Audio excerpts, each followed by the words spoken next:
ধন্যবাদ মিডিয়া বন্ধুদেরকে। আমি প্রথমবার এমডিসি হওয়ার আগে একটা কথা বলেছিলাম, আমি এই মনুঘাটে বাজারে এসে বলেছিলাম যে আগামী দিনে যদি আমি এমডিসি হতে পারি তাহলে আমার প্রথম প্রায়োরিটি থাকবে, লক্ষ্য উদ্দেশ্য থাকবে মনুবাজারটাকে কীভাবে পরিষ্কার পরিচ্ছন্ন রাখা যায়, মনুবাজারটা কীভাবে সুন্দর করা যায়, মনুবাজারটা কীভাবে ডেভেলপমেন্ট করা যায়।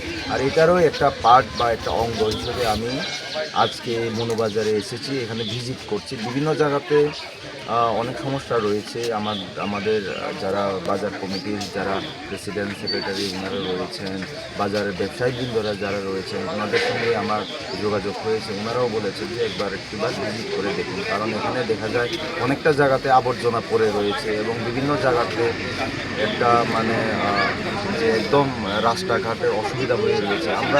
আমার চেষ্টা করব যে আগামী দিনে যাতে আমরা মনুবাজারটাকে একটা সুন্দর স্মার্ট তো বলতে আমরা যতটুকু পারি স্মার্ট একটা মনুঘাট যাতে আমরা আগামী দিনে করতে পারি, এবং যাতে বাজারের মধ্যে যারা বাজার করতে আসে, বাজারের যারা আমাদের কাস্টমার যারা আসে, তাদের যাতে অসুবিধা না হয়, তারাও একটা স্বাচ্ছন্দ্যবোধ যাতে আপনারা যখন বাজারে বিভিন্ন জায়গাতে আবর্জনাগুলি বিভিন্ন জায়গাতে ফেলে রাখা হয়েছে।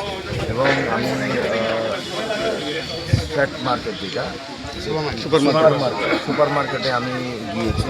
ওইখানে একটা অনেকদিন ধরে কমপ্লেন ছিল যে সুপার মার্কেটের যে রাস্তাগুলো, ওইখানে অনেক আপনাদের ব্যবসায়ী ভাইরা রয়েছে, ওনারা ওনাদের যে জিনিসগুলো রয়েছে, প্রোডাক্টগুলো রয়েছে, এটা রাস্তার মধ্যেই ফেলে রেখেছেন।